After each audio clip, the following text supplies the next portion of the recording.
High কমিশনে ঢুকে জাতির পিতার ছবি নিয়ে অপমান করেছে। এত সাহস কোথা থেকে পায় আমি জিজ্ঞাসা করি।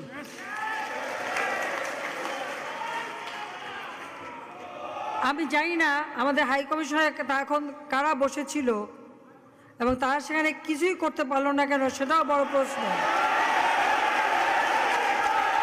আর আমি আমার প্রবাসী যারা বাঙালি, না আমার প্রবাসী বাঙালিদেরও আমি বলবো যে যারা এই ঘটনাগুলি ঘটিয়েছে তারা চলাফেরা করে না, তাদের দেখেন না।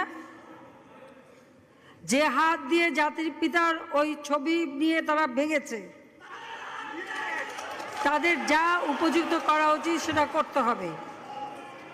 কারণ জাতির পিতার নাম মুছে ফেলার চেষ্টা করা হয়েছিল, তো তারিখ যেহেতু দূরের কথা, ওর বাপ তো চেষ্টা করেছিল এই নাম মুছতে, ওর বাপও চেষ্টা করেছে, মাও চেষ্টা করেছে। তারা কি পেয়েছে নাম মুছতে? পারে নাই।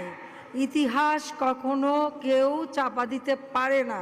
আর জাতির পিতা তার 7 মার্চে ভাষণে বলে গেছে যে বাঙালিকে কেউ দাবায় রাখতে পারবে না, পারে নাই দাবায় রাখতে।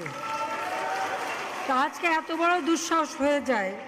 হ্যাঁ, আমি প্রধানমন্ত্রী এসে আমারটা যা করুক ওটা আমি কিছু মনে করি না, কিন্তু যিনি আমাদের জাতির পিতা, যে আইন আছে, সেখানে হাত দেবে এত সাহস কোত্থেকে পেল? তারেক যে ভুলে